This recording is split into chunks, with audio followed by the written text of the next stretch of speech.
தூத்துக்குடி மாவட்டம் ஆறுமுகமங்கலம் என்ற பகுதியைச் சேர்ந்த ஐடி ஊழியர் கவின்குமார் என்பவர் ஆணவ படுகொலை செய்யப்பட்டுள்ளார்.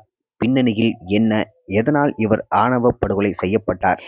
கவினுக்கு தன்னுடன் படித்த பெண்ணுடன் காதல் ஏற்பட்டுள்ளது. இருவரும் 9 ஆண்டுகளாக காதலித்து வந்துள்ளனர்.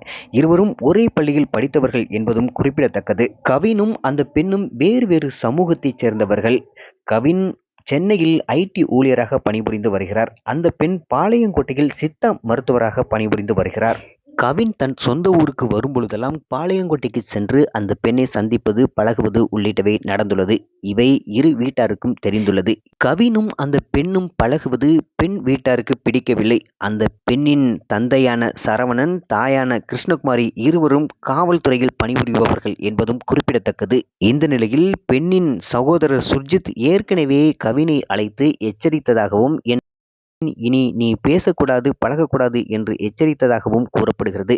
இந்த நிலையில் சம்பவத்தன்று கவின் தன் தாத்தாவிற்கு உடல்நிலை சரியில்லாத காரணத்தினால் பாளையங்கோட்டையில் உள்ள தனியார் மருத்துவமனைக்கு அழைத்து சென்றுள்ளார். அதே மருத்துவமனையில்தான் அந்த பெண்ணும் சித்த மருத்துவராக பணியாற்றி வருகிறார். இந்த நிலையில் மருத்துவ பரிசோதனை முடிந்து வெளியில் வந்த கவினுக்கு அதிர்ச்சி காத்திருந்தது. கவின் வெளியில் வரும்பொழுது அந்த பெண்ணின் சகோதரரான சுர்ஜித் கவினை அழைத்து, நான் உன்னுடன் பேச வேண்டும் என்று மோட்டார் சைக்கிளில் அழைத்து சென்றதாக கூறப்படுகிறது.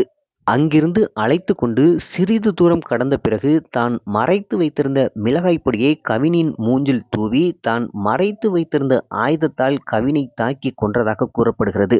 கவின் இறந்ததை அறிந்த பிறகு கொலையாளி அங்கிருந்து தப்பி சென்றுள்ளார். இரத்த வெள்ளத்தில் கவினின் உடல் சரிந்து கிடந்துள்ளது.